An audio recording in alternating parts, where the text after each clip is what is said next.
Assalamualaikum warahmatullahi wabarakatuh.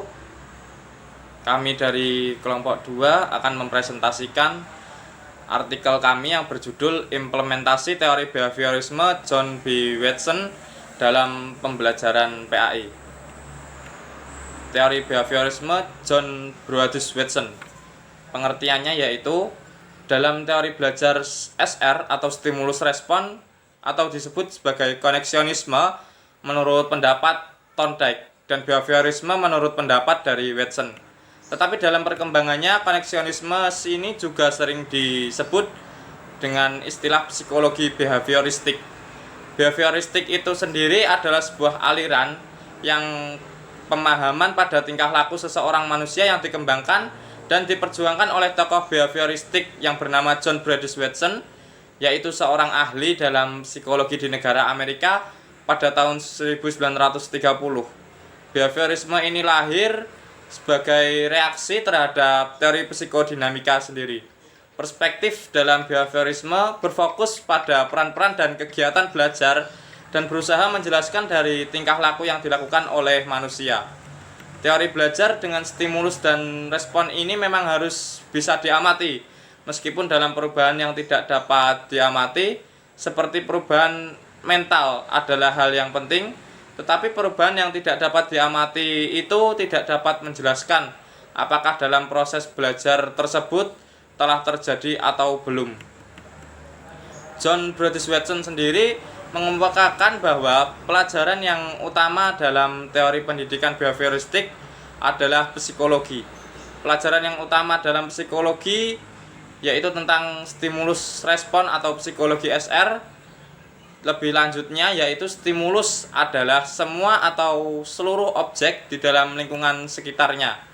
Sementara itu respon adalah segala sesuatu atau seluruh yang dapat dilakukan untuk jawaban atau reaksi yang dapat berupa over-counter atau belajar di belajar, learn on learn, tentang stimulus yang dimulai dari tingkatan yang sederhana hingga tingkatan yang paling tinggi. Menurut Watson sendiri meyakini bahwa tingkah laku yang dilakukan oleh manusia adalah hasil dari pembawaan genetis individu dan juga berpengaruh dari lingkungan sekitar atau pengaruh dari situasional yang ada. Oleh karena itu tingkah laku yang dapat dikendalikan akibat dari pengaruh-pengaruh yang tidak masuk akal atau rasional. Teori ini berpikiran bahwa belajar merupakan sebuah proses korelasi yang terjadi antara stimulus dan juga respon. Stimulus dan respon yang dimaksud adalah yang harus diamati dan juga dapat diukur. Oleh karena itu, seseorang akan mengaku adanya transformasi-transformasi dalam belajar yang ada dalam mental pada diri seorang tersebut selama dalam proses belajar mengajar dilakukan. Seseorang menganggap hal tersebut sebagai sesuatu yang tidak harus selalu diperhitungkan karena hal tersebut tidak dapat diamati dan tidak dapat diukur dalam prosesnya.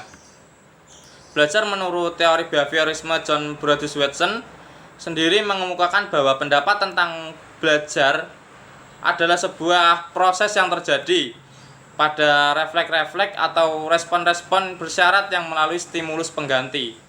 Pandangannya yaitu manusia merupakan individu yang dilahirkan dengan memiliki sejumlah refleks dan reaksi-reaksi emosional yang berupa rasa takut, cinta, dan marah. Dan semua tingkah laku yang lain dapat dibentuk dengan hubungan-hubungan dari stimulus respon ini yang baru melalui conditioning. Dengan kata lain, belajar dikatakan oleh John Brodus Watson sebagai upaya menanamkan sejumlah ikatan di antara sebuah perangsang dengan reaksinya atau asosiasi-asosiasi tunggal ke dalam suatu sistem yang ada dalam susunan saraf manusia. John Brodus Watson juga berpikiran bahwa perhatian utama belajar harusnya ada pada bagian perilaku tersebut berdasarkan pengalaman-pengalaman yang pastinya akan beragam setiap orang. Manusia merupakan makhluk yang reaktif yang tingkah lakunya sangat dikontrol oleh faktor-faktor yang dari luar. Dari faktor-faktor yang ada, salah satunya adalah faktor lingkungan yang dalam hal ini menjadi penentu akan terjadinya tingkah laku pada manusia. Berdasarkan hal tersebut, kepribadian pada individu dapat dikembalikan pada hubungan antara satu individu dengan lingkungannya. J.B. Watson menjelaskan ada dua prinsip dasar yang ada dalam pelazimannya di sini, yaitu yang pertama, prinsip kekerapan yang menyatakan bahwa makin kerap individu dalam bertindak balas pada suatu rangsangan, apabila akan muncul lagi rangsangan tersebut, maka lebih besar kemungkinan individu akan memberikan tindak balas yang sama terhadap rangsangan. Yang kedua, prinsip kebaruan yang menyatakan bahwa apabila individu membuat tindakan balas yang baru terhadap suatu rangsangan, maka apabila akan muncul lagi rangsangan tersebut, akan besar kemungkinannya individu akan bertindak balas terhadap rangsangan dengan cara yang sama. Di sini, di dalam teori ini dibicarakan adalah mengenai tingkah laku manusia sebagai akibat dari interaksinya dengan lingkungan, dan pola interaksi tersebut dapat diamati dari luar. Yang selanjutnya dikemukakan bahwa belajar terjadi sebagai interaksi langsung antara stimulus yang datang dari luar dan respon yang ditampilkan oleh individu itu sendiri. Selanjutnya, di sini saya akan menjelaskan tentang pengertian pembelajaran pendidikan agama Islam. Agama Islam adalah agama Allah yang disampaikan atau diturunkan kepada Nabi Muhammad, yang harus diteruskan kepada seluruh manusia di bumi ini atau di dunia ini. Pendidikan agama Islam yang harus dilakukan oleh umat Islam adalah pendidikan yang mengarahkan manusia ke arah akhlak yang mulia dengan memberikan kesempatan keterbukaan terhadap pengaruh dari luar dan perkembangan dari dalam diri manusia yang dilandasi oleh keimanan dan ketakwaan kepada Allah Subhanahu wa Ta'ala.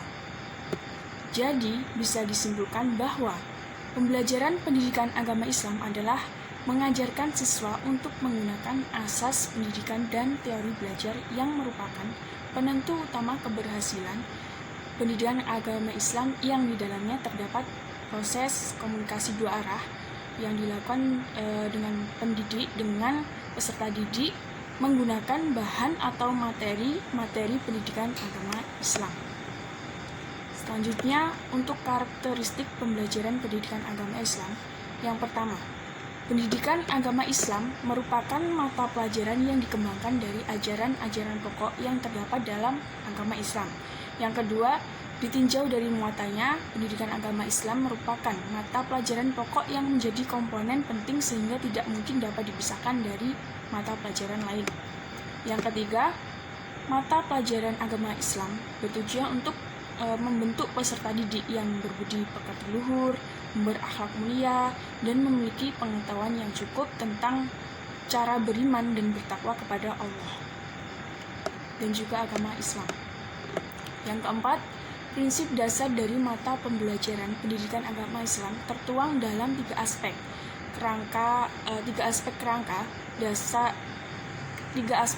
dasar ajaran Islam, yaitu akidah, syariah, dan akhlak. Selanjutnya, yang kelima, tujuan akhir dari pembelajaran pendidikan agama Islam adalah terbentuknya peserta didik yang berakhlak mulia, yang merupakan misi utama diutusnya Nabi Muhammad di dunia ini. Yang terakhir, untuk karakteristiknya adalah pendidikan agama Islam adalah mata pelajaran wajib yang harus diikuti oleh seluruh peserta didik yang beragama Islam. Selanjutnya, untuk implementasi penguatan positif dan negatif dalam pembelajaran pendidikan agama Islam, yaitu teori belajar behaviorisme dalam relevansinya dengan pendidikan Islam dipandang baik. Hal ini dikarenakan teori belajar behaviorisme dapat digunakan atau dimanfaatkan untuk membantu pendidik dan peserta didik dalam mengimplementasikan. Selanjutnya, implementasi penguatan positif dan negatif dalam pembelajaran pendidikan agama Islam. Teori belajar behaviorisme dalam relevansinya dengan pendidikan agama Islam dipandang baik karena teori belajar behaviorisme dapat digunakan atau dimanfaatkan untuk membantu peserta atau pendidik dalam mengimplementasikan proses pembelajaran, khususnya pembelajaran pendidikan agama Islam. Menurut teori behaviorisme, dalam belajar terdapat stimulus dan respon yang memiliki unsur. Pendidikan agama Islam adalah salah satu mata pelajaran wajib yang harus diajarkan di setiap jalur, jenis, dan jenjang pendidikan nasional.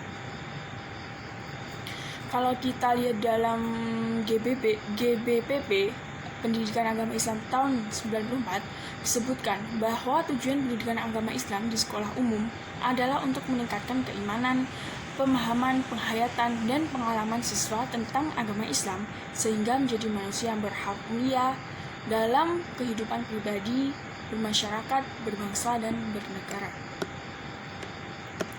Selanjutnya, ada beberapa ruang lingkup pendidikan agama Islam, mencakup usaha untuk mewujudkan keserasian, keselarasan, dan keseimbangan. Antara lain, yang pertama, hubungan manusia dengan Allah SWT. Yang kedua, hubungan manusia dengan sesama manusia. Yang ketiga, hubungan manusia dengan dirinya sendiri.